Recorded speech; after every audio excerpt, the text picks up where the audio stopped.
I'm Jeff Gordon, and you're watching Racing America.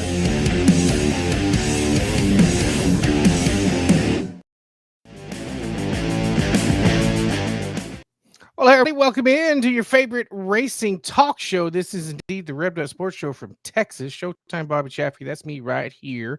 The Iceman, Ronnie Rodriguez, that is your man over to the left-hand side of your screen. Coming to you from North Central Texas. I'm from South Central Texas. So we are indeed the Revved Sports Show. And we are back on the air after a hectic week of scheduling to try to get on the air last week. Crazy stuff, man. Absolutely crazy. But the show goes on each and every time. So glad folks are with us. We got a fun one tonight, man. Bottom of the hour around 7:35, 8:35 Eastern. We're going to talk to Matthew LaPrade, winner at Houston. But there's a lot more to talk to him about. So we'll talk to him about that. And then coming up in about 10 minutes or so, we're going to talk Dirt in the Dome. We're going to talk to the man. It'll be Cody Summer joining us. So diverse program that we have tonight for the masses that may be checking in across the world. Yeah, going to be an interesting show. Talk about two dynamics of the spectrum there. Yeah, man. Got a youngster, a really youngster. You got to be careful tonight. You got a youngster. We got to both be on the A game to not drop too many George Carlin words tonight with the youngster on. But with Cody, who knows? We never know. But I'm sure he's probably heard him before. But yeah, for sure. So yeah, and your live comments, we'd love to have them tonight. And great idea here by Bobby. So something that we're going to be doing. Probably, for the foreseeable future right there. Again, we're live. So let's talk tonight. We always want to talk about the topics that you guys want to talk about. So if you want to drop some comments in there, drop some conversation, and Lord knows there's things to talk about. Holy smoke. There's things to talk about. Tell us what you think. And you could pick you up a RUSS shirt and hat, courtesy of On Demand Shirts, title sponsor of the Revved Up Sports Show. So drop those comments right there wherever you're checking out, whether it's a YouTube or the Facebook or whatever. And yeah, let's talk. Let's talk about things on this program. That's what we do. We talk. And you can somewhat put it in a textual concept, basically meaning that don't just put, hey, that was a great comment. Just because when we go back and read the comments, they don't always pop up and we don't know exactly which comment that you're referring to other than all of them. Yeah. Which is what we would say, because all the takes are great that we have. No, there's never a bad take on this show. Yeah. But put it in a context. Yes, I agree that I agree with XYZ, or I think that this guy is a beeping because of beeping kind of thing. Well, you can say that too. Well, you probably shouldn't. Somebody comes to mind right now that I think may get some attention tonight, and he doesn't even drive. He doesn't even drive. Man, I was going through the mail, and I don't know where our mailbox is. I mean, I do know the location of the mailbox cluster, but anyway, so man, I gotta check this out. I mean, you probably can't see it; the camera's too far away. I got jury duty on Monday. Oh, so. If you, I mean, there's a comment right there. I mean, you might win a prize pack for telling me how to get out of jury duty. And don't say anything I don't like, whatever type of people. I mean, don't do that. Don't do that, because that won't get you a prize pack and probably get you banned from here for life. But yeah, I get to go to the old jury duty. I wouldn't mind being picked for jury duty if it was like, an interesting topic. The couple of times that I've gotten close, it's like embezzlement, and I mean, not that that's good, but it's like, yeah, if I'm gonna be in sitting a grand jury or something, yeah, you're like, you know what I mean? Yeah, my jury duty summons had the most awful timeline back about 8 months ago. Oh yeah. Yeah, it happened. I had the jury duty the day before a funeral. And then I had jury duty the day before my grandmother died. So luckily, morning of, technically. So yeah, I had hell with jury duty, but I decided to grin and bear it, because I didn't. If you talk to the judge and say that you have extenuating circumstances, a lot of times they will excuse you. Yeah. But a lot of times they'll come through and say, "Oh, well, we'll just reschedule it for XYZ date." Yeah, I could defer this. I could actually defer this, because now it's all different. I mean, there's like a website here where you go in and make sure that you're still supposed to go and all that. So I don't know. I'm actually hoping that maybe on Sunday I'll look there and it'll say that you don't have to go. But it's, I could say I have to work, but the whole thing is if they're going to change it, knowing my luck, Bobby, it's going to be like I'm going to get this thing pushed out to when like I really have to work. And well, technically I do have to work. I do have to work on Monday morning because this is at 8:30 and I've got something that I do from 9 to 10 every weekday. But I don't think that's just, well. The good news is sometimes if you wait to the last minute and they drop it, that counts as going, so you get lucky that route too. So the last time that I was actually at jury duty in Georgetown, so I made it to not like it's Dancing with the Stars where you get on the cusp of winning something, but I made it to where I was maybe going to get picked, and we're sitting there. It was like 2:00 in the afternoon, and there'd been this long wait, and you're just kind of sitting around there, and the two attorneys came in, and they're like, "Well, we just got something figured out." So they're like, okay, everybody can go. So I almost made it. And again, that was not going to be, again, not to make light of any crime, but that was one where I'm like, man, if I'm going to sit here 3 days for that, come on, man. Yeah, for you $6 don't want to a be day? you don't want to be on the right side of the court, which would be the attorney's left side. Oh, is that right? People that sit on the right, when you get your random number, you end up getting like that. Apparently, if you're on the right side of the courtroom and like number 75 and below or whatever, then you have more of a chance to get picked if you're on that side than you do on the other side. So the one thing that I did think about was, it says on here, please dress appropriately for jury duty. No shorts will be allowed. So honestly, and this wouldn't be a whole stretch of anything. I could go to the jury duty like I dress for this show and for other shows that I do, because I'm usually in a polo and shorts. And when I show up in there and they're like, you're wearing shorts, be like, well, this is what I wear for work. Because even the other work, I wear a polo and shorts. So maybe that would be a way out. I don't know. I don't think they take kindly to that. You might have to talk directly to the judge. I bet the bailiff probably say something to you too. Yeah, there were dudes rolling up in T-shirts and all kind of stuff when I got summoned. So yeah, well, I've been doing this clean look. I've been trying to take care of my skin and shave and do all these different things. Maybe I'll go in there with like a 4-day beard, from the weekend, and go rolling up in there and say, let's go. Lock him up. No, I'm just kidding. I'm just kidding. No. Anyway, so that's a highlight of my day. That's a highlight of my week. I'm going to jury duty on Monday. Check in on Facebook for live updates because I'll be updating. I update everything. I'm going to the bathroom. Put it on Facebook. Dog stuff. The dog usually stuff. It's been the dog stuff here lately. So the dog stuff, I tell you, man, the dog is right there with me all the time, and she's just so damn cute. I have to. And she's found another show she likes, Family Feud. She loves the, ding, ding. She just looks up, and it's like, yeah, there she goes. So maybe I'll take her on Family Feud. Who knows? See, they do have the tryouts for that coming up in Austin. So oh, great. Oh, all right. Are you going to get 5 people in your family though? Can you see my family on Family Feud? Who'd be your 5th? It'd be, the 2 girls, the wives. Who'd be the 5th? Probably have to be my dad. I think I'd probably have to get Dad to go on there. Yeah, get Dad rolling up there in a T-shirt and his short shorts and be a hit on Family Feud. Be a hit. By the way, speaking of the family, and Cody is coming up here in just a minute. Cody Summer in just a second. Happy birthday to my man. I think a lot of you folks remember Martin Tello, Mr. Bad Wrench. Happy birthday to Mr. Bad Wrench. He turns 84 today. I called him up and he's like, when we going racing? I'm like, when you get that car ready, we'll go racing again.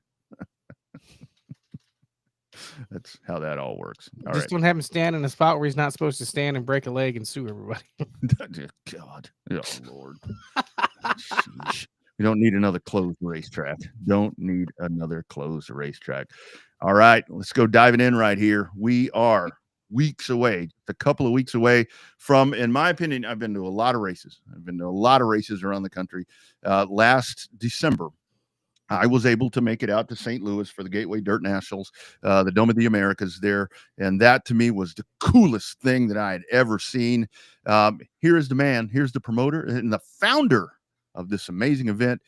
It's Cody Summer joining us. Cody, how you doing, sir? I'm good. I'm good. Thank you for Good. having me. You hear me good? Yeah, we got you loud and clear, man. Got you Good. loud and clear. So, like I said right there, I want to dig into your mind before we talk about what's coming up here in a couple of weeks, first weekend there in December. Let's go back to 2016. How did this all come together with the idea of let's get the baddest ass dirt late models and modifieds that we can find and take them to St. Louis in the dome? How did this all come together and build this tremendous event that you have built? Well, it's been a bit of a process, of course. It didn't just happen overnight, although it seemed that way to the industry, but I had worked on it for several years, like about 5 years. In fact, Flow Sports just posted a video, I think yesterday.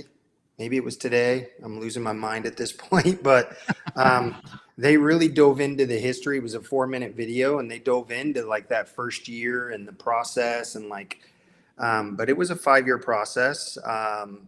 Really had the idea. I've always been an innovator. I've always felt like to be successful, you have to be different.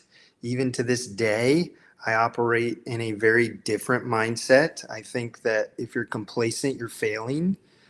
Even if you're successful, you shouldn't be settling. So back then in 2016, the sport was a little bit different than it is now, but it kind of in a way wasn't either. You know, I always use craft beer as a like an analogy. A lot of people like to try different craft beers. Well, the racing industry and the fan base is no different. They want to try different things. They want to see different things. And they may really like this Oktoberfest, but then next October, they're going to want something different. So you have to be willing to be, flexible, move the target a little bit. And back then, I just wanted to do something big. And I had this idea and I said, wow, I think this could work. At the Pontiac Silverdome, that was really the only inspiration I needed. Is once I knew that it had been done, I knew that I could do it. Fast forward, originally I wanted to do the Lucas Oil Stadium during PRI. Tried for 3 years. I literally tried for years. No. There's a reason why. I'm not going to get into it, but basically that's how Indy Indoors happened in 2015. And I did a midget race indoors at Bankers Life Fieldhouse at the time, which is where the Pacers play. In a way, it was successful, and in a way, it was a failure. But either way, that was the segue into what is now the Gateway Dirt National. It's amazing. That's crazy. It's the craziest ideas always seem to have the biggest success. Yeah. So Cody, one of the things that we notice is that the guys and girls that run the bigger series and the bigger races, you don't have to pull the personalities out of them like you do some of the more up and coming stars, because they tend to know how to play the part, if you will, right? With air quotes. Is that something that you guys talk about in a driver's meeting? Because some of your guys get out, I can't park there, say it with me, stuff like that. Is that something that you guys try to promote in a driver's meeting, or is that just something that you let happen organically? I think it's a little bit of both. I think there's no secret that I encourage a certain type of behavior, but I'm going to clue you in a little bit here. So I think it was last year or the year before. It might have been last year. I used the reference and the analogy again of hockey. The gloves come off, they hit the ice. But once you all fall on the ice, it's over, and everybody needs to be okay with it being over. And there is a line, I've always said this, there is a line that you can cross. So as a promoter, we're kind of, I don't want to use the word we're flirting with disaster, because I don't like thinking of it that way. But at the end of the day, most promoters don't really want you to express your personality when you're angry. Let's be honest. Me, I want you to. I just don't want you to cross the line. And so that's where a lot of times I'll get in the drivers' meetings, or I'll talk to people individually, and I'll basically say, listen, this is the dome. You're expected to express yourself. And if you don't, in our unique format, there's a chance that maybe I just don't think that you really should be back. You shouldn't be invited. You shouldn't be a part of that pool or whatever. There are literally guys that are being invited today that probably statistically are maybe not one of the best. I'm using modified as an example. Maybe Correct. not one of the best, but you know what? They've got one of the best personalities, and they fit the mold of what the Dome's about, and the fan base. The fan base there wants to see excitement, period. That's what they want. And it's my job to try to orchestrate giving that to them. And so, but again, there is a line that can be crossed. I never want it to be like it's a free for all, because I think everybody could agree and know that that is definitely not a good direction. But I guess I would just ask everybody to trust my judgment, because we're almost 10 years into this deal now, and it's going good. So, yeah, we'll see what happens this year, but I guarantee you there'll be sparks and fireworks. Absolutely. There always And the one is. thing that I learned, Cody, having been there last year, was talking to a lot of people. And again, the location is just great right there in the Midwestern part of the United States. But St. Louis fans, I mean, there's a lot of St. Louis fans that are still upset that, you know, the Rams left and all of these different things. And the fact that you have made that building, the home of this event. It has been embraced by that community, and it's unbelievable to see the crowds. I mean, last year, opening capacity on Friday, and capacity that had never been reached before. Talk about that. This is a community event at the same time, bringing people from all around the U.S. Yeah, it really is. I mean, again, I think back, you brought it up already, but like 2016, part of the reason that I was even able to go there was because the Rams left. If the Rams didn't leave, it would have made this whole thing probably not what it is today. Would it have been possible? Maybe this year, but maybe not this year, because playoffs come into play with the NFL and all these different factors that people don't understand with scheduling.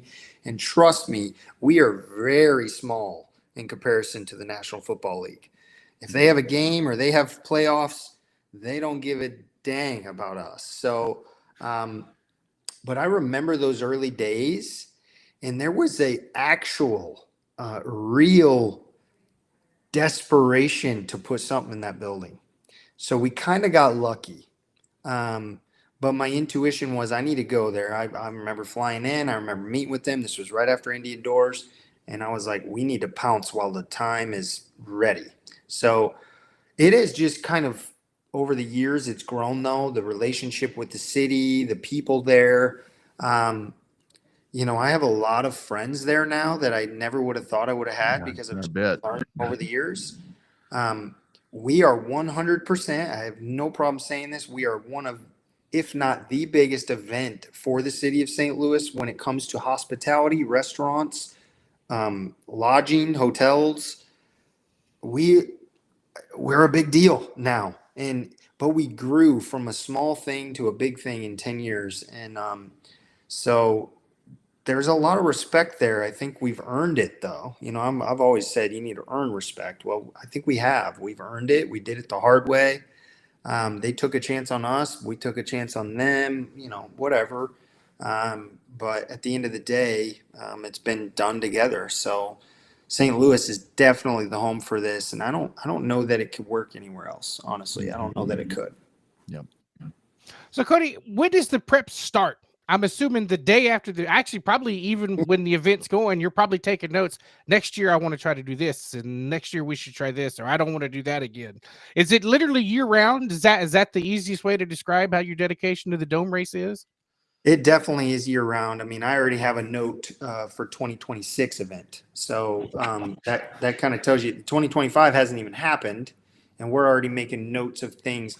But see, there's so many steps to the process. Like, we did our invitations, we did our media credentials, we did our driver registration process, we did this post, that post, and whatever. Every time we do something throughout the year, we learn, okay, maybe we should have done that a little differently. So put that on 2026's notes, right? So like this year, for example, we did the draft show for the first time ever. We've already made notes for draft show 2026. So it is definitely a year-round deal. My wife now, Emma, she basically runs the event. She's our event manager. And there she is. Wow, look at you guys with the cues. Anyway, mess around, buddy. She's full time on this. I'm pretty much full time on this. I have another full-time employee. So we're talking 3 full-time, minimum 3 full-time people. We have a ton of part-time people. I mean, I just had several people come here for the last 2 weeks helping get fence panels repaired, fence poles repaired, the trucks and trailers. I have 4 trucks and trailers that go to the Dome next Friday. So we leave in a week. Most people just don't realize the magnitude of what goes into this. And they also don't realize that we are so hands-on that we do it all. I mean, we literally are the ones. I have welded in my history. I bet you I've welded 80% of the fence poles that all them, you see them guys go through the corner and they knock all them fences down. Chances are I welded that pole that they knocked down. I'm just saying, but as we've grown, we've needed to bring in more help because it's just continuing to grow, which I'm very thankful. It's just been,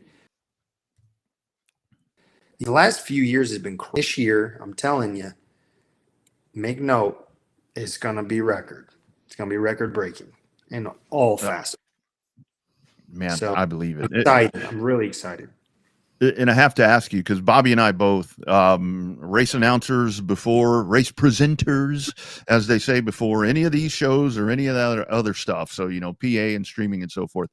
Your pre-race, your driver introductions, you talk about being an innovator, and you talk about all the different aspects right there. That entertainment, I think so often people forget. Yeah, racing is kind of a byproduct of everything because people want to be entertained. Talk about that, because your pre-race festivities, Cody, are like this stuff I see with NASCAR and all this other stuff on TV. I'm like, what is that? I mean, you guys blow it out of the water every time. So I feel like I'm having a conversation I just had yesterday with, literally I had 3 people here helping with, so we have these light letters that go up in the concourse and it just says #GatewayDirt and they're 6 foot tall and all this stuff. There are a lot of people that look at that kind of stuff and they go, why are we doing this? This is a race. And I explain to people all the time, this isn't a race. It's an experience, and it's moments, and it's memories. If you as an event cannot create memories and moments for people, then I'm going to tell you right now, you're small. You're not going to be big. Part of what has made this event be successful is moments, memories. I have people that get married literally, we probably have 2 or 3 engagements scheduled this year. We have 2 or 3 every year. And it's like, like I even laugh about it, but at the same time, to me, that means we're doing our job. It means that we are making this such a important place for people to enjoy that they want to make a life commitment like that. There are people that I know, I've had drivers that have a kid a day away from getting born and they're still there. You know what I mean? It's just, it's very unique in that aspect, but don't think that it is not strategical. It's not just it is by chance because people kind of gravitate, but there are certain things that are put in place because I believe in that. I believe in the memories and I believe in all the aspects, the pyrotechnics, the driver introductions, the ribbon boards, having it certain this way and that way. You know, maybe one day somebody's going to do an all-out documentary on what it takes, but there is a lot to the process, a lot.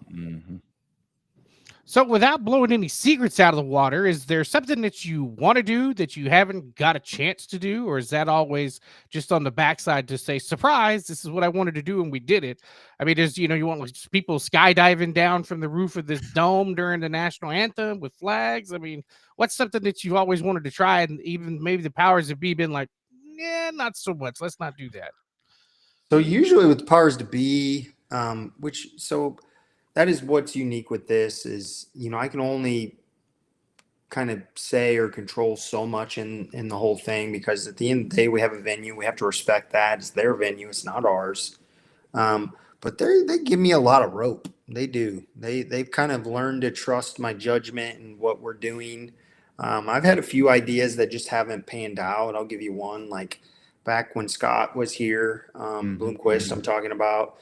I was this close. I had it planned for him to be dropped from the ceiling like Sting and the whole deal, and music and flashing lights, but I couldn't get the insurance and the company and all that stuff. I couldn't get it all jived. So it's usually little things that turn into big things, though. Like it's usually just little things. But if you're asking me if there's something big that I wanted to do that we just haven't done yet or surprise, usually I hint on things. I like to tease because I'm a builder, which is it's kind of about promoting. I'll usually be like, hey guys, it's kind of like before midgets came, I teased it. I teased it before midgets came. I tested it. Just like winged sprint cars. Most people forget that winged sprint cars have went around the dome before, and I tested it. So I like to tease things because that's my way of doing market research. It's my way of going, oh, okay, people want this. And if they don't want it, then it kind of just gets pushed to the side. No big deal. But if something is calling out like this needs to happen, I usually push for it. I like to believe I'm a man of our people, okay, our fan base. I want to make them happy, and I try my best to make all of them happy. But it's very hard. But I don't know if there's anything that stands out as like we definitely want to do this different or that different. I get people all the time saying, "When are you bringing midgets back?" Have zero plans to bring midget back right now. Zero. They were given their shot. It didn't stick. No reason right now. I'm not saying never, but no reason right now to bring them back. We have a really good thing going with the divisions we have, and the fan bases just continue to grow. So it would be hard for me to justify that. But, one day I'd love to do an indoor winged sprint car race. Now, whether that's at the Dome or somewhere else, I guess we'll just see. But that would be my goal probably. Alamo Dome, Cody. Alamo Dome, my man. That would be a good place. You mentioned the draft show, and I'll pull this up right here. So you guys went in there, and let's talk about kind of what you guys have set here. Here's Thursday and Friday. Here's your prelims, how all of that lays out. And like you said, I think what's so great about this event is, like you said, to where it's by invitation. And it's not just a matter of wins and losses and so forth and so on. The entertainment factor factors in, but kind of talk about this roster that you have right here. I think you're somewhere around 132, I think, right now in the late models. Yeah, 132 in the late models, 64 in the mods, which is about what we've been at. And frankly, that's because that's all we can fit. I mean, we can't fit anymore. If I wanted to, we could probably have 300 modifieds, honestly. I guarantee it, based off of the interest and the messages and the process that we do with requests. But, it's not an easy process because at the end of the day, you're always disappointing someone. So that hurts me. But at the same time, I have to think about the big picture and I have to think about the fan base.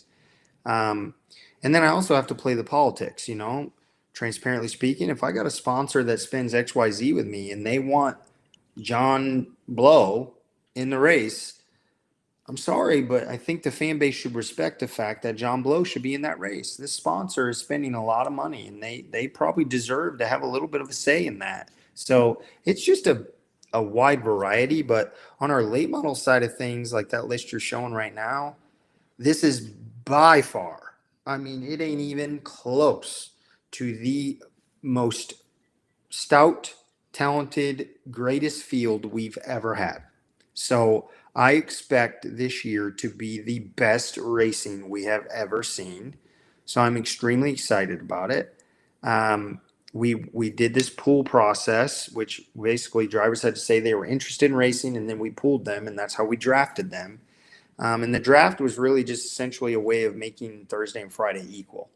And it was me and Emma, picking teams, just having a little fun with it. Because before we just drew them out of a bucket and it was all luck. Now I think they're more equal now than they ever have been because we made it a team-based thing. And a lot of people love that. So I guess I'll be probably asking a lot of people over the next couple of weeks through the event if the draft process was successful in their eyes. But I think it was, for sure. I think it was pretty popular. So absolutely. There's some heavy hitters on that list for sure that should make things very entertaining for I think anybody that flips on. I just I followed the Dirt on Dirt top 25. It's kind of our sport is how we monitor like who's good, who's not kind of thing. I think we have 19 of the top 25 right now, which is the most we've ever had. So wow, that says a lot. Yeah. Yeah, it does. Gatewaydirt.com. That is where you can get all of your updated information. Of course, on Facebook as well is a good spot as well. Last one for me, Cody, and thank you again for jumping on here. This is I'm fired up, and like I told you in the message, I'm a little irritated that I don't get to go back there again. I'm still trying to get the event that I'm supposed to do postponed so I can get back to St. Louis. But the other part of this, because I saw something, there's an opportunity here. Talk about this part for somebody to win a dirt late model as well, right? That's factored in. Yeah. So again, I'm always not being complacent. I'm always innovating, trying to create new things. I'm a racer at heart. Yes, I do this event as a profession, but I created the chassis business DRT, racedrt.com. And I thought, man, how cool would it be for someone to win not only cash, but to win an actual brand new, beautiful race car. We just posted it this morning. Yeah, see, I'm losing my mind. This is what happens this time of year. But we just posted the car's done. It's beautiful. And someone's going to walk out of there. All they got to do is buy a T-shirt. They can buy a T-shirt and they're entered to win. So what I love about that is that, you see a lot of things on the internet. It's like you got to pay for this and you get nothing in return. So it's like they call them waffles or whatever they call them. And they'll just spend $10 on a whim and be like, well, I hope I win. In my case, it's like you're getting a T-shirt if you spend $20, but you're also getting 20 entries into this possibility of winning something worth 70, 80 grand. And that's a really cool thing. So we'll see how it goes, but we're going to have it on site. The car's going to be on site, and we're going to be selling merchandise and doing different things. And again, it's all tied into Gateway Dirt, right? It's all tied into the whole big picture and just making it an experience for people. Again, never lose sight of the fact that all you want to do for people is create moments and create a great experience. So that's what really the DRT giveaway is about too. Love it. It's an awesome concept, and it's nice to see that when promoters understand that racing, while it's somewhat of the reason that people go, it ends up taking a backseat to the experience, because if they're having a good time and the racing is not so great, then they're still probably going to come back. But if they're having a great time and the racing is great and the atmosphere is outstanding, damn good and well, the whole family's coming back, because if mama's happy, everybody's coming back. That's the main thing that we talk about at our racetrack. That's why the women's restrooms are nicer than the men's restrooms, because if mama's happy, mama's bringing the family back. So 100%. That's one thing. So yeah, it's what it's about. You got to think about the whole picture. You got to think about the kids. You got to think about the gearhead dad. You got to think about the mom. I mean, I have a 32-foot Christmas tree in my pit area.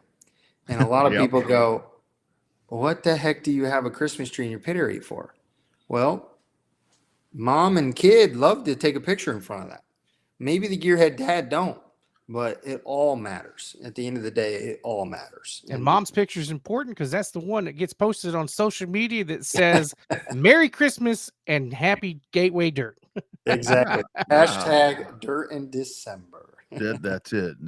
There were a lot of people, Cody, that told me last year, it's like, this is our family vacation.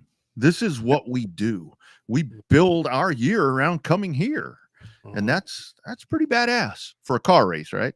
It is. I'm blessed, and I don't lose sight of that. One of the things about the event I always say is, we don't know how long it's going to last. And part of that's because we don't control all of it, right?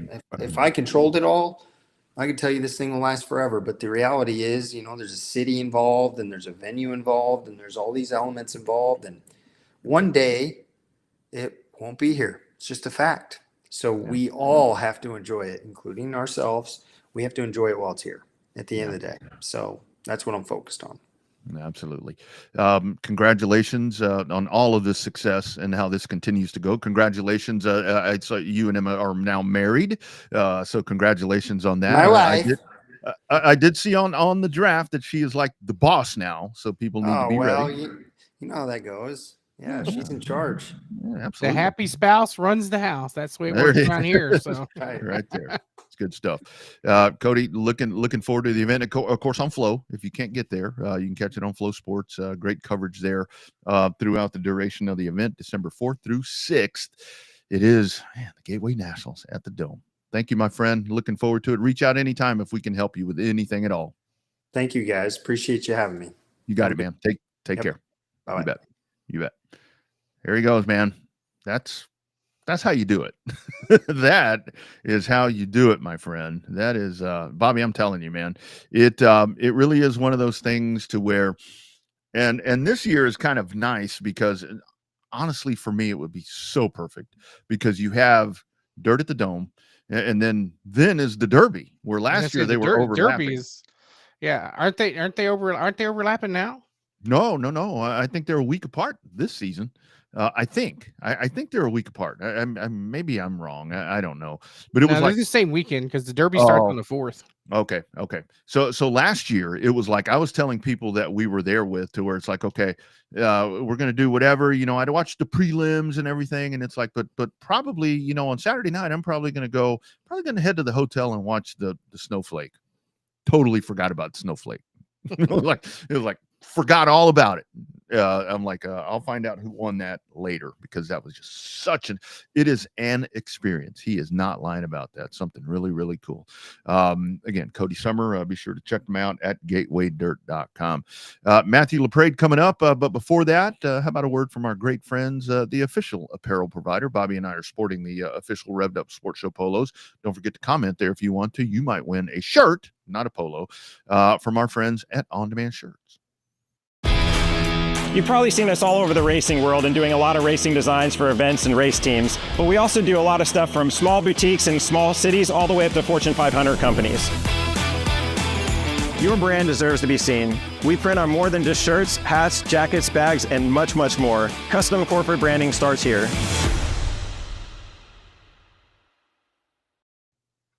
On Demand Shirts, based in San Antonio, Texas. They will take care of all of your apparel needs, whether it's shirts, whatever. You name it, and they will do it. It is On Demand Shirts. Diving back in, our On Demand Shirts guest line continues to roll on tonight. And here's a busy man, not only from this past weekend, but he is hard at it right now with some big stuff coming up this weekend. We welcome to the Revved Up Sports Show. It is our man, Matthew LaPrade. How we doing, sir?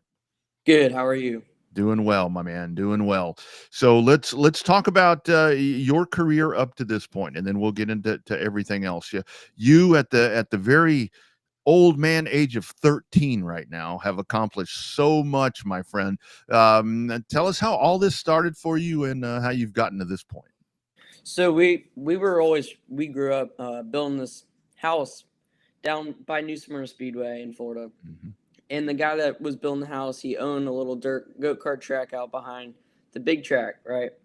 And so he invited us to come test his son's go-kart a few times, and we ended up racing. And so that led into kind of us buying one. We raced those for a few years, about 2 to 3 years. And then after that, we moved into some Bandoleros, and we ran a couple years of that, and then some legend cars. And we won a bunch in that, mainly like Winter Nationals, stuff like that we were really good at. And then we started the pro truck around last year, around August last year. We won once last year. And we came in strong for this year. Really excited. Knew we were going to have good equipment all year. We raced the truck a bunch, and as we raced the truck and got more experience in like a big stock car kind of feel, we then tested a Sportsman. And we ended up racing Sportsman twice. The second time, unfortunately, the motor blew up in it. But then we got our modified built for us, which we've raced that 3 times now, finished well in every race that we've ran. We also blew a motor in that the second race too. But but then kind of led into Tom Usery Racing. We're racing their super truck this weekend at Florence, and I'm super excited for that. So cool. Yeah, I saw the video you posted today. That truck looks sharp. I mean, it's the same paint scheme that Caden took the victory Yeah. last weekend. But I mean that, you would think the body lines don't match up on the truck versus the car, but man, that thing looks sweet. So pressure for that. I mean, obviously, young man, you're still, learning the ropes of the racing, but you learning the ropes at life. I mean, are you overly abundantly, do you feel pressure about it, or are they just like, get in, do your thing, and let's just bring me a steering wheel or bring me a checkered flag? Like, what's the strategy this weekend? So yeah, you definitely feel a little bit pressure because the car you're getting into is good equipment. There's been many wins that have came out of that car and that team at that specific track. So there's definitely a lot of pressure that goes into it, and definitely people are kind of like counting on you. You're in their car and stuff like that. So yeah, there's definitely a little bit of pressure. Yeah, absolutely. So obviously the win this weekend, they're in Houston. So I do want to ask you, and thank you for coming to Texas and race here, by the way, because as you know, it's something where we're just trying to keep it going around here, and it's folks like you coming making the trip. Talk about the Houston track. I know a lot of folks there, in Florida and Alabama and some of the different spots. They'll say, well, we like the half miles, we like the big tracks, we like whatever. Talk about Houston, little racy, little 3/8 mile right there, nice and wide with some surface changes. Yeah, so I really like that track. It's definitely a tricky track to learn. I feel like I've struggled a little bit at that track, definitely with my line dependent. That's a really tricky track in my opinion. We've raced that track a few times. We raced it a few times in the truck and now twice in the modified. The first time we raced the modified, we ended up second in it. In the second time we raced this past weekend, we ended up first. But that track's such a fun track. Like if you're comparing it to Five Flags or Mobile or Montgomery or something like that, it's way different. It's hard to compare it to, just because how tight that track is compared to every other track, big track. So in terms of like the driving style change, I mean, like like Rodney said, everybody is accustomed southeastern to the big old half miles. You got no walls around Mobile, and you got the just the great big nonstop speed of Pensacola. Does the driving style? I mean, like mentally, do you have to get prepared? Like, okay, you can't really move the guys at the big high speed half miles. You nudge them a little bit, but you're able to kind of put the bumper to them at that 3/8 mile there in Houston. Do you change your mindset a little bit and get you a little snugger in the seat, going, all right, let me see if this guy chops me off again, pop, bang, I'm gonna take care of it. Yeah, so I would say that the smaller tracks are definitely a little bit rougher. I feel like that's where we've torn more body parts out at the smaller tracks than we have bigger tracks. Five Flags, normally the racing are pretty clean, a little scuff here and there. But the small tracks, you got like someone running over you all the time, someone's chopping you, like you said, you're getting turned down the straightaway, stuff like that. I mean, little stuff, but it costs a lot when you have to tear a whole body off and repaint it and stuff like that. But yeah, we've torn a good amount of bodies up at small tracks. Nothing big at bigger tracks like that. Yeah, absolutely. So kind of talk about the difference right there, talking with the modified. I mean, we talk about it all the time, where that's a lot of horsepower on a little bitty skinny tire, where you're out there generating so much horsepower and you just don't quite have the footprint that you wish you had in something like that. And then with the truck, I know the truck's here. I don't know about what you're doing this weekend, but obviously the difference is right there, to where with the truck at times it's like, okay, it just doesn't want to go. Kind of talk about that part where it's like, man, vast differences between those two. Yeah, so the modified, you can feel the power so much. Like if you get out of a truck and you go and hop in the modified, like we were doing at Houston, we were going back and forth, and I got in the modified and almost wrecked it because I forgot how much power there was in those things. Because you just get on the gas and it's like burp, and you just feel it lift up the back end when it does that. And then if you get out of the modified in the truck, you feel so much more comfortable because you can just hammer down, getting on the gas hard. But definitely the smaller tracks like Houston. That's really the only small track I've raced and modified at. In the race, you don't have to get full throttle around the front stretch. And so that I ran that race I won this past week. I didn't run anything but half throttle in that place. Just because it saves so much tires when you do that. You're not spinning the right rears and stuff like that. Because the people behind me, my teammates actually were, my spotter was telling me that he was like, yeah, they're slipping and sliding already. It was lap 10. They were using their stuff up trying to get to me. But other than that, like Montgomery, you can get on the gas hard. You have to be aggressive at that place. Yeah. Speaking of being aggressive, tell us about New Smyrna, man. Obviously, Rusty's a friend of the show, and I've known Rusty for probably at least 15 years now, and he's a heck of a promoter. But I mean, talk about New Smyrna. You know, right? Daytona's right down the street, but when the World Series comes to town, I mean, it's like that's center stage. You know, 7 nights in a row, 8 nights in a row. You know, talk about how the community reacts there to New Smyrna. Yeah, so it's definitely more packed there down there for speed weeks and stuff like that. When you have those big races, people will come down early. The stands will be packed, parking lots full, stuff like that. But it's just way more people around the town. Daytona mainly because that's where big race goes on following week. But there's just way more people than there normally is down there. You got stands packed every night. But that's such a fun show to go watch because you got so much racing going on between the whole week. I think it's 11 nights or something like that. There's so much fun to watch. Yeah. So this weekend in that truck that you mentioned, it's off to Florence, and that's another one of those racetracks to where it's like you circle that as a short track that you just want to race at because of the history and you know the drivers that have come through there. Kind of talk about some of the anticipation for that one where you have to dial yourself back a little bit, not only with the team that you're racing with, but just kind of the lore of racing at that place. It's just a great racetrack. Yeah, that place is a lot of fun. I drove there the first time earlier today, and I had a blast there. It's really throttle dependent. You can't get on the gas really hard. Even in the trucks, you can't get on the gas hard. And super truck 10-inch tires too, which I was surprised about that one. Oh wow! But that's such a fun track. It's a little bumpy, a little rough, but it's such a fun track to drive. I know a lot of great people, a lot of great drivers have came out of that track. Yes, sir. So, Matthew, is there anywhere that you want to go that you hadn't had a chance to? I mean, do you kind of set your – I was looking at the schedule, and it's like the only kind of outliers us in Houston, right? But everybody else, you know, you got Auburndale, Pensacola, Mobile kind of mixed in there. I mean, is there anywhere that you kind of want to go, or is it just kind of the limitation of, well, I only have this vehicle and this vehicle, so I can only race here, here, and here?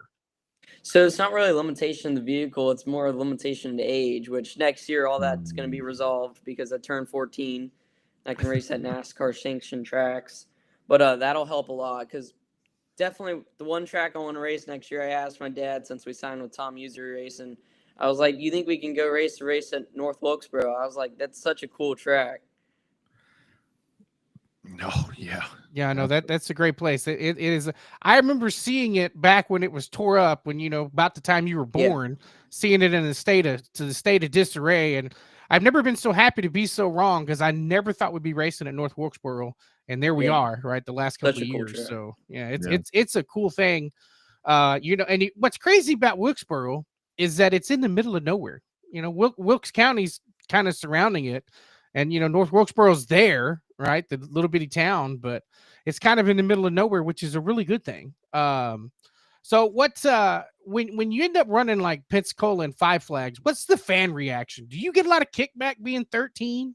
I mean, do some of the guys just kind of shrug it off, be like, oh, he's a 13-year-old, what can he do? And then you show up and you know you're getting top threes, top twos, wins, poles, stuff like that. How do the drivers react with you when they find out you're 13? So recently in the modified, a lot of people have been shocked just because it's been my first few races in the modified. I think there was a lot of people that were kind of impressed on Montgomery about me sitting on the pole, but because that was no one's ran that fast of a lap time there in a long time. So I think people were impressed about that.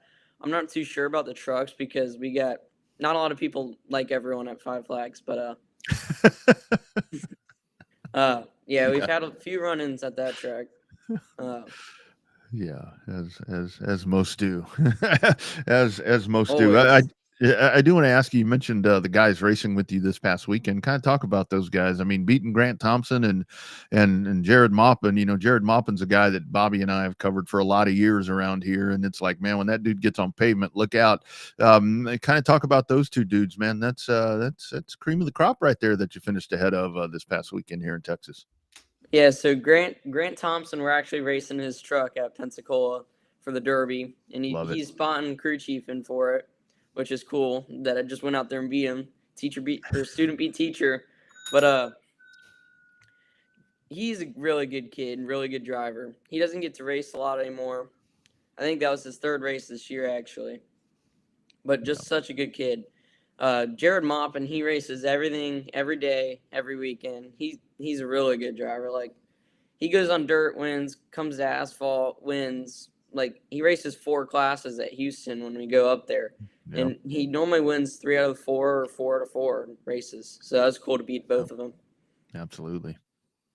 So who were your role models growing up? I mean, you know, were you like a Jimmy Johnson guy, or, you know, I mean, obviously you had to follow racing a little bit to get this deep as you're in it now. Like, who were your role? Did you have, was it Cup guys? Was it local guys from New Smyrna? I mean, who were your guys growing up? Who were your racing role models? So I always liked Kyle Busch a little bit. Just because I thought he was funny, you know, he was a good driver. I thought he was funny, little heated sometimes, but I grew up watching him a lot. I always rooted for him going to Daytona when we went back then. We don't go as much now, but and then when we went to New Smyrna, I went to school with Daniel Dye for a while, for a few years, and so we would always go to New Smyrna together. We would watch races, and I would watch him race super late models around New Smyrna for forever. I think it was like 5 years I watched him race around that place, and now it's cool to see him. He's in trucks and Xfinity now. That's just cool. Mm-hmm. Yeah, absolutely. So I have to ask you, you mentioned it right there, the Derby coming up. So that right there, I mean, and it's, you know, the Snowball Derby is, I know a lot of races have grown and are getting bigger and back and forth with everything, but that seriously is the Super Bowl. To be in a vehicle that weekend on that racetrack at Pensacola, how are you processing all that, man? Because that is the top echelon in short track racing to get to be a part of that weekend. Yeah, so there's definitely a good bit of pressure on that one. We got a good piece of equipment. I think we can go out there and win it in the truck for sure. We've ran good amount of laps around that place in the truck, so I'm excited about that. But you know, a little bit of pressure, but you just kind of have to fight through it. You know, prepare in the gym. You got to be mentally fit. Stuff like that. And then the modified, that's going to be a tough race because those things have like you said, so much power. But at the end of a 75 lap race at a track that eats tires, basically, it's going to be hard at the end of the race for sure. Absolutely. Well, Matthew, I got one left for you, and this is going to be out in left field, and your media people are going to laugh. They're either going to love it or they're going to hate it. Rodney's already cringing about it. Just tell me at your age, you're not one of those 6'7" kids that does this in the middle of junior high school, huh? Is that what it is? Like, you wait, hey, look, car number 6'7's on the racetrack. Tell me you're not one of them. He's in a hotel tonight, so this dude doesn't mess with that shit. He's so you know, I feel like it was a thing back like a while ago, kind of, and I feel like it died, you know. And I used to like make fun of it a little bit, you know, kind of play along with the whole thing. And now it's like a thing again, and I'm like, everyone's saying it, and I was like, no, and it just makes me so mad when people say it, especially my sister. I know, man. It's and the worst part is, Matthew, it's like when you get old dudes like me, and they're like 6'7", I'm like, shut up. I'm like, come on, man. What are you doing? No, it's crazy. Dude, this has been a joy to talk with you. Congratulations on what you've done to this point. Congratulations on the big win here. Looking forward to watching you this weekend as well at the Derby, and open seat here anytime, man. You've got a big race to talk about. Let us know. Tell Damon to reach out, and we'll do it again soon, man. Would love to talk to you again. Yes, sir. Thank you guys for having me. Absolutely. All right, man. Good luck, dude. Take care, Thank buddy. You bet. That dude's got it together. Yeah. Wow. I was going to ask him what he does for fun, but I thought the 6-7 question was going to be a little better. No. That's good, because that is something right there that's like taking everything over. You know, I mean, he's the same age as my nephew. My nephew does that damn 6-7 thing all the time. So, oh, God, I know. I tell you, it's yeah. Well, it too soon shall pass. Just my give it a nephew's little bit. playing football, and this kid's running around in circles getting checkered flags. So Yeah, absolutely. Yeah, kind of crazy how that works. Nothing wrong with When you that. put that age into perspective, you're like, man, Yeah. damn, 13. Good Lord. Yeah. Matthew LaPrade, man. And he's, I don't know what kind of media training he may have done, but Damon mentioned to me, he's like, he'll be ready. Don't worry. He'll talk. And I'm like, that's great. and he does. Dude sounds like he's 25. I'll tell you, impressive stuff right there. He was talking, we talked there about the Snowball Derby. Racing America has something that is put together about the Snowball Derby. Take a look at this.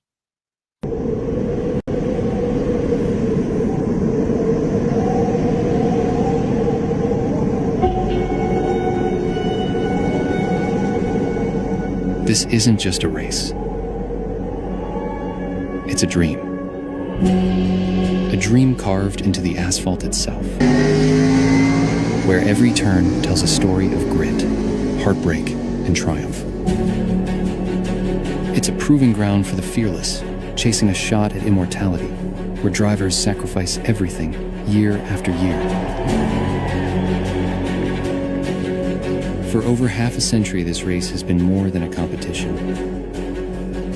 It's a heartbeat. A pulse that thunders through every soul and every driver who dares to chase glory. Here, under the December sky, at this place, at this track, heroes will rise. And legends will fall.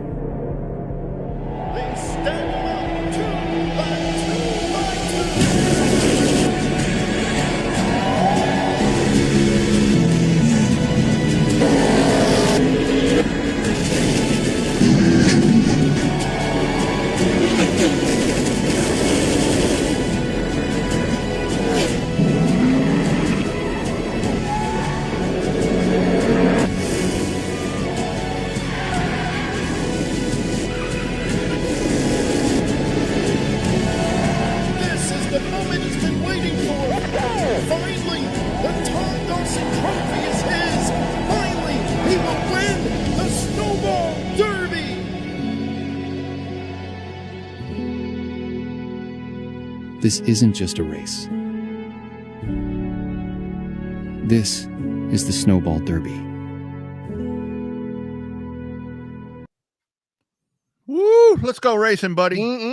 I was texting Gina yesterday about going down there. So now that your schedule's turned upside down, man, I got to work on. I need to call Bruce, see if he's got an extra cabin in that fifth wheel that he can rent out to me for a couple of days. So I don't think they're going to that. I don't think that they're. And by the way, speaking of Bruce, congratulations to those guys, 4-time champions in Houston. After winning there in the trucks, they're hitting around about some news. I don't know what that might be about, but yeah, that's coming up. And I mean, think about that. And we had the conversation there with Cody about the dome. I mean, those are just massive events, man. And I'll tell you, like we talk about on here all the time, there are those staple events, and then you have the ones that are just growing, like this one here. I mean, look at this, the Bigley 128 that's coming up, and I guess week after next. And I mean, look at that lineup. I mean, I think there's 52 cars in this thing. I think is what the official count is, because this may not be the latest for Ricky and UARA. I mean, and that's like right before the Derby. It's the week before. This is Saturday and Sunday before the Derby. Yeah. And you've got, I mean, the Derby car count is just astronomical. And did you see the Pro Late model roster? Holy shit. I mean, it's man, those 2 weeks of racing are just going to be Yeah, the 28th is unbelievable. Friday and the 29th is Saturday. So yeah, Man. it's the Friday and Saturday before you head to the Derby on Thursday. Well, I Yeah. guess technically Wednesday if you take part in all that preseason testing. It's the same weekend as the Derby preview, I think. Yeah, and with the two races, I mean, with the Bigley and with the Snowball, just drastically different. The two races, obviously, the different racetracks. I think both of them have one thing in common, that the abrasiveness of the surface, is something that's going to be something to follow. But you've got one that's shorter, obviously, there with the Bigley versus the Snowball. And then obviously the other part of that is you have one where you can go practice a whole lot, like all week. And then you have this one here where you don't get a lot of track time. So two radically different events and back to back. And then the dome right there for dirt. Holy smoke, man. This big show season, man. This is the time. This really is the time to be a race fan.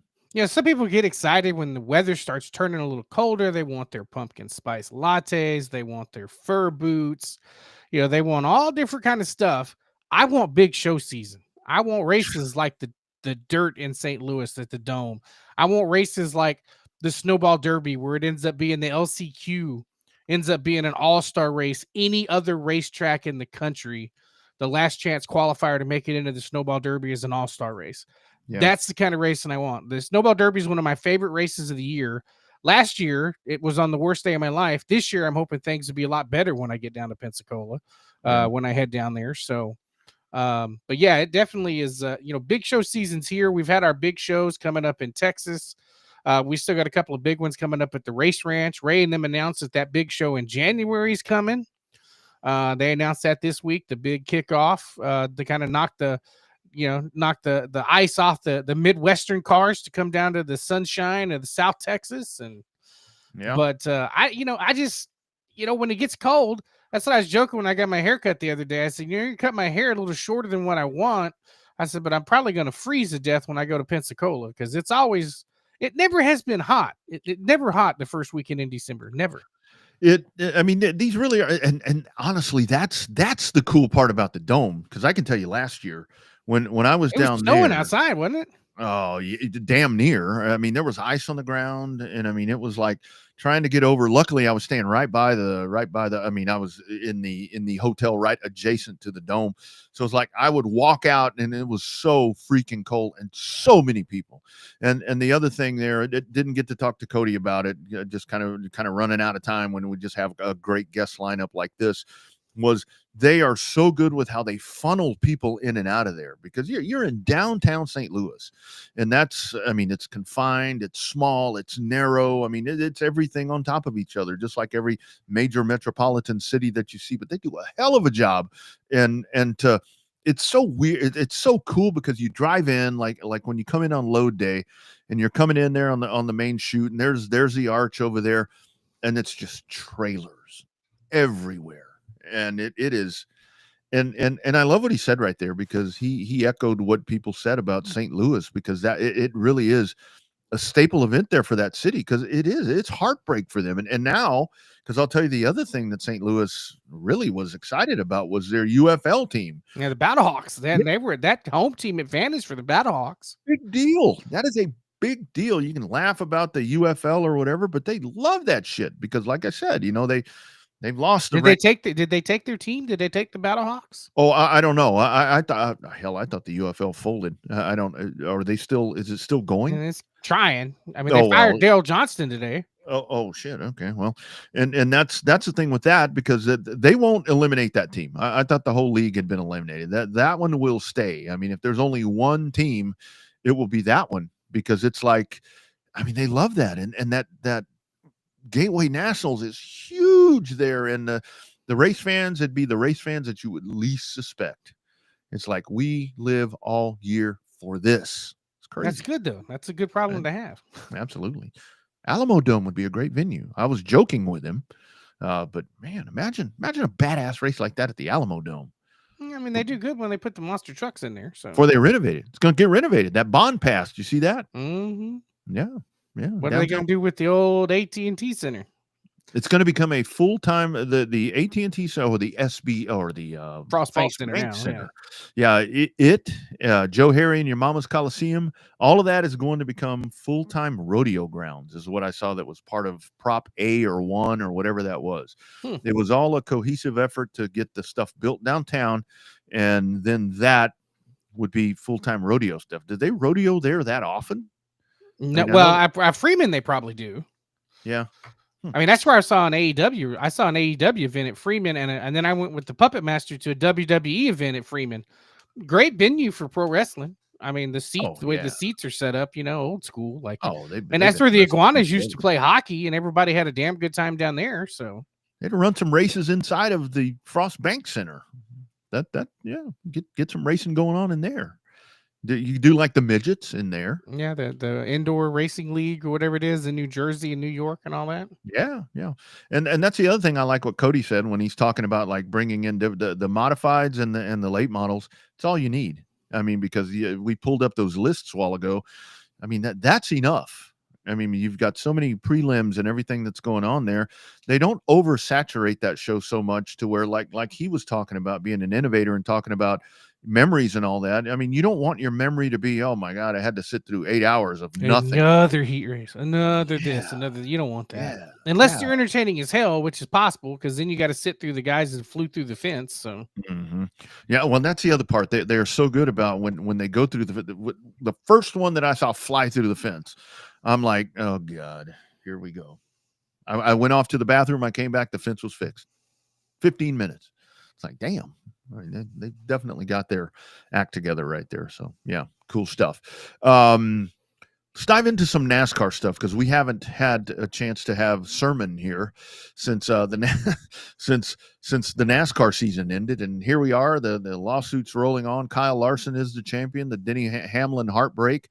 At the end of all that, point system questions and the NASCAR schedule or the times come out today, and I totally get it where with the times of the races and so forth. I kind of do wish that they would push it back a little bit and maybe start a little earlier. I kept hearing on the Channel 90, well, they want it to float into prime time. Ain't nobody gonna watch that shit in prime time. I'm sorry. There's other Fox is trying. Well, Fox leads into animation domination, so and then if it's on FS1, you're not having to go head to head against baseball or football for the first half. So, I mean, I don't know. It's interesting. I mean, the CW still works. I mean, I think the CW aspect is still going to work. Did you notice they are now changing the call sign when you see the people with the O'Reilly Auto Parts series? It was down there today. They were talking to Dean Thompson, and they had it as instead of NXS, it was NASCAR OAPS series. NAOPS. Yeah. Cool logo. I'll tell you, I really like the logo a lot. It's that black and green and so forth and so on. Looks really good. Looks really, really good. I think that is the one thing where it is a little baffling to me, to be honest with you, Bobby, where, and this is where like when I see the numbers, when I see people bitching about, well, only 1.5 million when it used to be 2.5, maybe 3 million. And then you look at the other sports, and I know that people don't want to compare NASCAR or racing to some of the other sports, but when you see baseball drilling 19 million people watching and the NFL with these numbers, it's like, yeah, don't compare them because it's not even close. I mean, even on a good day, it's not even close. Yeah, but baseball numbers are NFL doesn't count. Now there are some shitty NFL games that have low numbers. Your average college. Yeah. Your average college football viewership numbers are going to be down. They only like to talk about the great big SEC Big Ten showdowns that get all the hype, which means all the people are going to watch those. Well, that's all that counts, buddy. Your Thursday night shows aren't going to be watched. Your Friday night shows aren't going to be watched. Your early window Saturday shows, Saturday games aren't usually that highly rated. But, NFL's on its own, it's on its own rocket ship. So, all in all, when you take out the great big college matchups and then you take out the NFL, NASCAR hangs its own. When you had the World Series, I mean, it's beating it beats the ratings for, and you had a lot of people. A game 7 going into overtime, extra innings. That's going to take eyeballs, even though it was kind of late when it happened. But in that World Series was different. We were actually having this conversation this morning to where it's like this World Series. It's like the Ohtani numbers are just unbelievable, just off the map. I mean, everything that he did right there. But that was a hell of a series. And when it all comes down to it, Toronto was this far from winning that shit. You know, so it was a, God, I hate using the epic word. It is a very epic World Series. I mean, it really was just a lot of factors. But where I go back to the NASCAR stuff, when you start digging into the numbers, and it's kind of the little bit of the head scratcher to me, is that where the Xfinity, now the O'Reilly series, to where you look at those numbers on the CW, which people laugh at the CW. I'm not laughing at the CW because they got a legitimate, that's a legitimate sports network to me right now. You look at their numbers, even in college football season, with, maybe you don't have the SEC playing on CW, but they're playing somewhere if you can find them. Thank you, YouTube TV. But the Xfinity numbers were great, all things considered. They were 1.5 million people. But there's two things. It's on A, network TV. B, it's a car that resonates with the people because it looks like a race car. And it's good racing. That's that helps out a whole hell of a lot. Well, and they have characters. I mean, not characters, but they have, I think, a little more identities. The racers have identities now, where before they were afterthoughts of Kyle Busch, Kevin Harvick, Brad Keselowski. Now you actually know who the hell half the guys are, because they're getting a chance to shine when Connor Zillage wasn't kicking their ass. Well, and I think with that series, you've got, there's DEI, Junior Motorsports is in there. So there's that influx there, with his cars. And it's, I joke around about the Busch Series bully, but I mean, that dude right there, I mean, you tune in because he's going to do something asinine sometimes. So it's, it's a better product. I mean, it's just a better product. So, and I heard, I guess it's a formula that's been working. Yeah. I guess they did some sort of the state of the whatever thing today, to where it's like, well, we expected that there would be a dip, but with the numbers going softer with USA and so forth. And I did see, I guess when the times came out today, that again, they're duplicating what they did with a lot of those races on USA. And I guess the Final Four again will be on NBC or whatever they just did. And I mean, I think that hurts. I mean, I really think that hurts, NFL or not, because like you said, you can't count the NFL. They are going to throttle you every time. And it can be one of these games in Holland or wherever. They're still going to outdraw you. It's its own monster. Well, I mean, there's a reason why the Daytona 500 moved to the last weekend in February for 2027. Yeah, because the network executives got together with NASCAR and said, hey, by the way, we're bumping you from President's Day weekend because that's when the NFL wants to have the Super Bowl. NASCAR can't say shit, and they're not stupid enough to go head-to-head with the Super Bowl. Only thing dumb enough to go head-to-head with the Super Bowl is Puppy Bowl. Yeah. And so, that's why they had to move the 2027 race. Yes, the 2027 race or 2026 race was already on the calendar. They announced the date and time today. So before people freak out, what about the 26th race? It's on the calendar. There's a start time and a date already. I think it's the 17th, I think, or 18th. Yeah. There will be a Daytona 500 next year, or coming up in February. Don't worry, guys. Nobody's going to watch it. Yeah. Nobody's going to watch it, but it'll be on there. Well, so, I think that the other part too about the numbers, though, they knew the numbers were going to go down by just the simple way that they calculate the ratings for 5 races on Amazon Prime. Yeah. That's that. When you're not covering, it's kind of like the WWE. They're not really releasing ratings numbers for Raw, because they don't have to. Because Netflix isn't privately held, but it's not like you're succumb to the same Nielsen ratings as you are on regular network TV. Yeah. And that's a very complicated metric to try to figure all that out. I mean, now with all the different, all the different metrics that you have, I mean, it's a really tough thing to figure out. And I mean, I guess the next thing that we're going to sit here on edge waiting for is going to be, what happens with the season championship, I guess I should say. Is it going to stay a semblance of what we have here? Do we go back to a 10 race chase? I mean, I don't think, a big part of me is like, just go back to the full 36 thing. Give them what they want. That NASCAR won't. It ain't going to 36. It's going to go to 10. It's Yeah. probably I think the 3-3-4 is probably the most likely scenario. Yeah. But I mean, you know, we didn't get a chance to talk about it last week. I mean, it is really unfortunate. I won't necessarily say shitty because it's the nature of the beast that you're a part of when a flat tire determines who the overall season champion is. Yeah. But at the same time, it's racing and shit happens. Yep.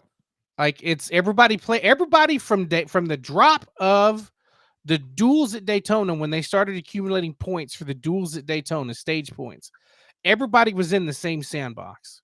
The sandbox just continues to get smaller and smaller and smaller till you get, 32 other drivers kicked the hell out, and you got 4 guys left to play in the sandbox, and they play musical chairs for 312 laps. Yeah. You still have to perform all year. And that's where to me, it's just so interesting. Why 2025 was this when when the shit hit the fan, when it's like everybody's up in arms? And I think I know the answer to that, because the guy that won championships in this system is not Chase Elliott or Ryan Blaney or multiple championships. I think that's what it all was. Best case and worst case scenario for NASCAR. Mm-hmm. And best case scenario, Corey Heim won the truck championship. Worst case scenario, Connor Zillage doesn't. Yeah. Everybody's they feel bad for Denny Hamlin, but they're like, Kyle Larson's a good guy. He's one of our good guys. That's okay. He can be champion. And you and I kind of went back and forth on that a little bit, to where when you go back and you look at this, the fact that one of those guys didn't win a championship that he should have won, it sucks. And that's a flaw in the system. But the other part of it is, I mean, the way everything's set up on that championship Sunday, I mean, that was the Cup Series, for as much as, folks want to say that it's not competitive, it's no good, it's boring, all this, that, and the other. You had 4 dudes in there where those were probably the 4 that needed to be in this format, the 4 vying for that championship. Yeah. Other than, it's like, the one that I keep seeing, because they do the Winston Cup standings as of now, Chris Buescher was always in there. Chris Buescher didn't win a race.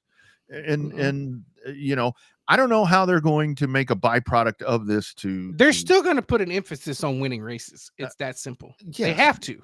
You have to. And you're not getting rid of stage breaks, because that's a TV timeout. That ain't going anywhere either. This is just what Cody Summer was talking about, to where you have to be innovative, and you can't, like he said, you can't sit there, because if you're going to sit there, you're going to get left behind. And that's kind of what has happened here, I think, with the other 2. And there's a big part of me where it's like, it doesn't have to be the same way across the board. I mean, with the other 2 series, let them run 34, 33 races, whatever they run. Let them run the full thing like we do at the short tracks. But with the Cup Series, with the entertainment value driving series, do something different with that. Because I quite frankly thought, it sucked for Denny. I mean, that he was that close. And there was nothing where I saw with William Byron. Nothing nefarious about the reason that they called a caution because one Hendrick car hit the wall and the other one won. Like that. Right. There's nothing nefarious about that. William Byron wasn't as brokenhearted as Denny Hamlin, but that dude felt like hammered cat shit after that race. Yeah, he did. He even apologized in the post-race press conference. Went up to him and said, "I'm sorry, dude." Yeah, and it should have been Denny's. It should have been Denny's race. And I saw the comment there about the Hamlin revenge tour. I don't know if Denny, he will run again. I mean, he's going to race again. I think he's been pretty clear that he's going to race another couple of years, but I don't know. I guess he'll make another charge at this. I think. I don't know. I just don't know what. If Corey Heim had never had a better shot at running a full-time Cup season as he did there on Sunday afternoon, because I really thought I think he was going to come out and actually end up pulling a Carl Edwards and be like, "Yeah, I'm done. Screw you guys. I'm going home." I really thought that if he won, that he would walk away. I really thought that would happen. And I gotta say, when I saw him in the car, Bobby, after the race, he kept wiping his face. I'm like, shit, he might do it anyway. You know, he's got other things to do. So what do you do with the season championship? The lawsuit thing. Now you've got Hendrick and Mr. the captain deposed or disposed or whatever that they're going to be. Yeah. Yeah. So, and we saw the numbers that came out, and there's all that. And by the time we get to, so what, December 1st, is that when this whole shit is supposed to It's be? supposed to hit the fan even worse come December 1st. Man, that is, yeah. So, we'll wait, for that to come around and see how that all shakes itself out. But it's definitely going to be an interesting off season as we get set to go. The other news, we did the snowball piece a while ago, and by the way, great work there from Racing America. And you mentioned this as well. I saw it after you mentioned it to me, but another name added to the Snowball Derby entry list, two-time champion, looking to do it again. The first time I went there is my man Kyle Busch, the winner. Maybe that's that little spark going to get him. Yeah, that's what he needs. Maybe that's what he needs. Yeah, hope so. Maybe get some of that Christopher Bell effect where he starts running some late model stuff, heads back over to the Chili Bowl, and well, the other part of that is Christopher Bell's got really, really good equipment. Kyle Busch doesn't. Yeah, especially since RCR is not going to Dodge. Well, and has the Chevrolet car come out yet? I don't know what Friday. to believe that I see. Friday. Mr. H said it's going to be revealed Friday. I wonder what's it going to be? Something concept car. Going to be a Chevrolet concept car that looks like a 4-door Camaro. Okay. Well, there you go. Bring back the Monte Carlos, man. They're going to base it off a Malibu chassis and some other stuff. So, like it's a weird concept car. There was some kind of video done at a GM Design Center about 6 weeks ago, and there was a 4-door silhouette of a 4-door Camaro. Yeah. And so they were like, "Oh, I think everybody's like, that's what it's going to be. It ain't going to be a Corvette because the specs don't fit. Chevrolet doesn't have a sedan or a coupe that fits the template. So they're going to let them run some kind of concept car for a car that's supposed to debut for production at the end of 2027. They're going to let them run at the beginning of 2026. I'll be damn. Well, that's weird for me, but I ain't never seen a 4-door Camaro, just like I ain't never seen a 2-door Toyota. So you ain't never seen a V8 rear-wheel drive Toyota either. Yeah, exactly. So whatever. I get it. I mean, I get it. It's a different deal. Lastly, kind of the elephant in the room.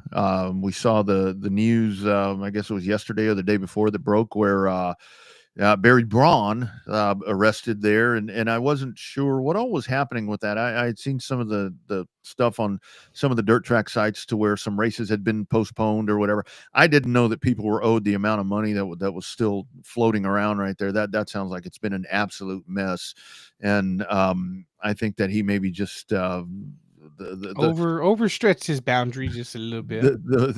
The wrong one got a little butt hurt and financially hurt and really pursued this, because I'm seeing some big time shit and we won't go into detail because I don't know what's actually official, but just from what we see, this looks like a mess. This looks like an absolute mess, and yet another black eye for the sport. Well, this would be the story that gets picked up by all the half-ass, fly by night, Facebook pages that like to, and they're not necessarily spreading fake news, but what is it? Clickbait, I think is what it's called. Yeah.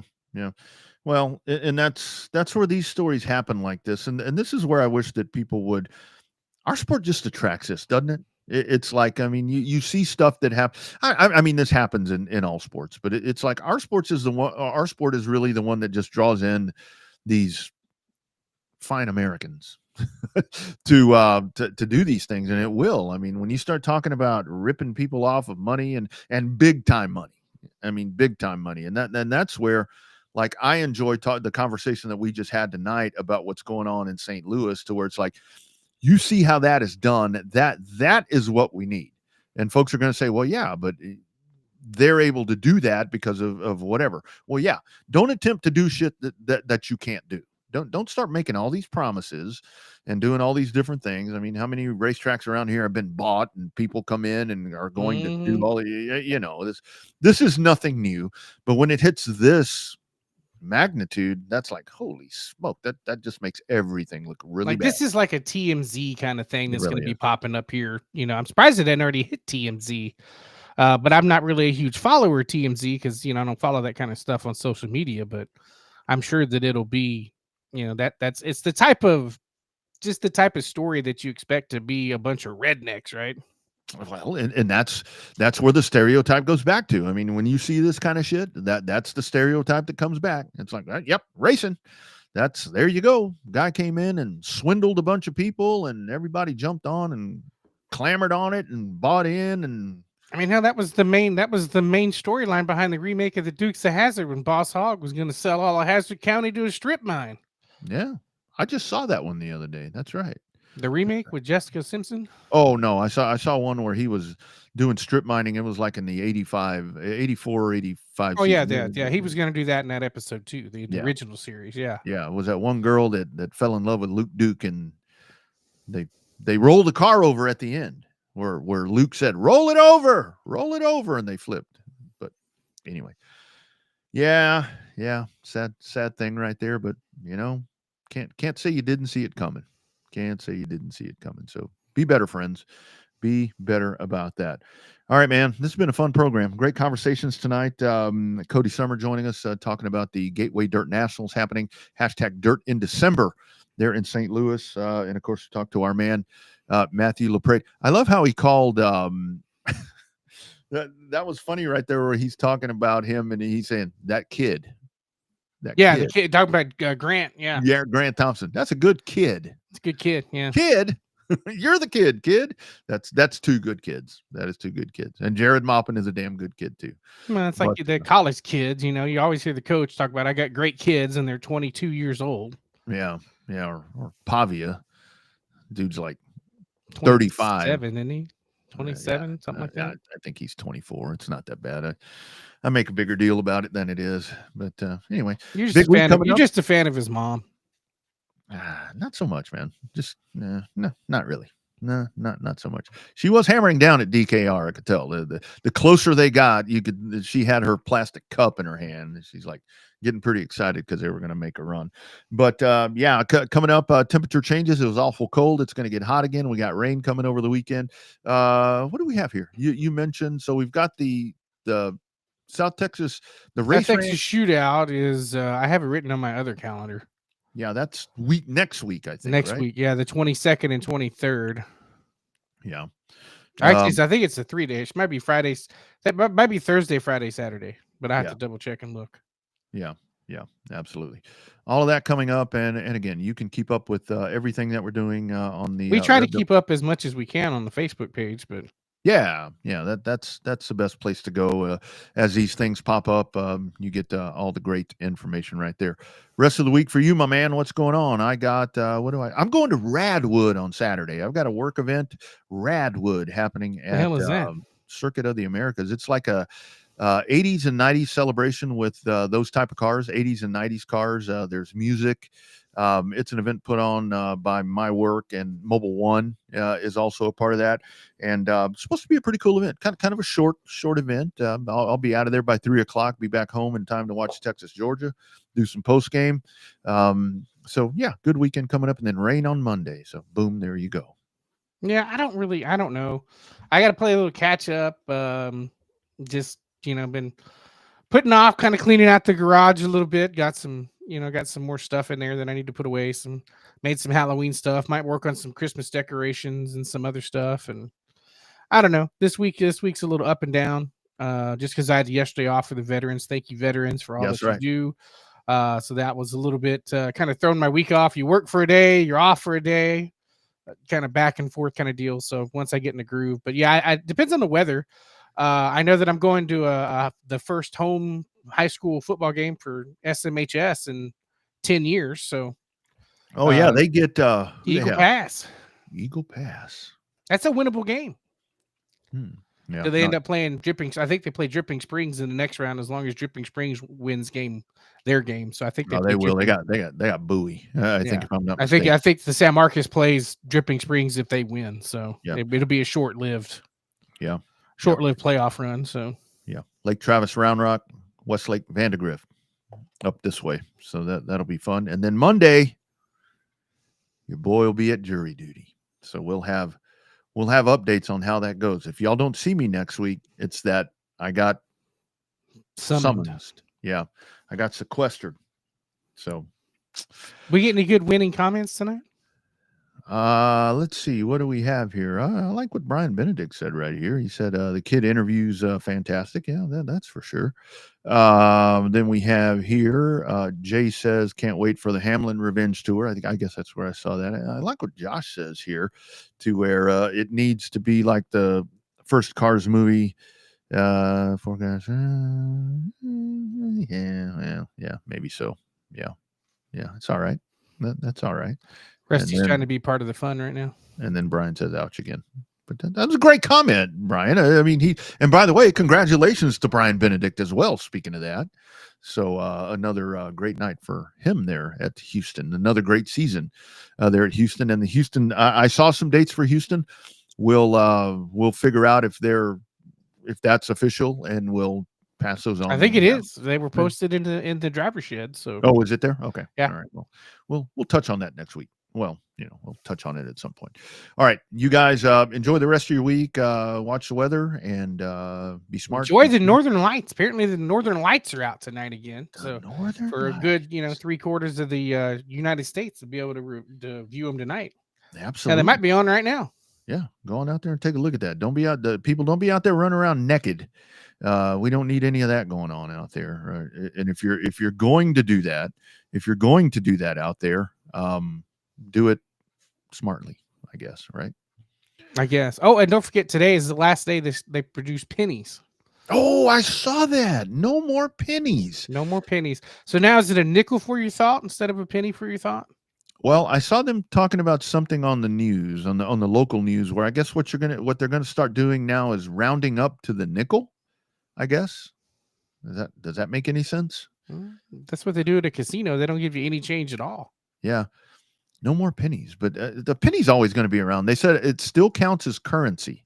It'll still be, if it, $1.02. If you go to the store and you're going to get you one of them 24 ounces, not while you're driving, but if you're going to buy one of those and it's like $2.03, if you have 3 pennies, you can still use them. They're not eliminating the currency. They're just eliminating new production of it. Not going to make them anymore. So, man, I'll tell you what would be cool to find. Well, I guess you won't find one. Is to find like a penny that says 2026. Well, I guess you won't see that, right? So you see it 2025 because they stopped making them today. You won't see 2026. Damn, no more pennies, man. Everybody's apparently it costs more to make a penny than it's worth. So I saw that it's worth more than 1 cent. Yeah, I think I saw it cost like 4 cents to make them, or something like that. So what's going to happen? That people are going to go in an uproar. People that didn't give a shit about pennies they're going to be mad, Bobby. They're going to be mad. That's the way the world works. About pennies. Bring the pennies back. I'm gonna find all the ones that I have and put them in a jar. Yeah, put them in a jar. Cherish them. Absolutely. All right, you guys. We'll do it again next week. Either Tuesday, Wednesday, Thursday. Hell, who knows when? Just be sure and check the socials, and we'll get you updated with everything that's going on. He's down south here in Central Texas. It's Showtime Bobby Chaffee. I'm Rodney Rodriguez. Thank all of you for being a part of this. Be sure and like the YouTube page. Be sure and like all the socials, Racing America as well, and support all the people that support this show. You guys be well, and we'll see you next week. #Real Race Talk from Texas. This has been the Revved Up Sports Show.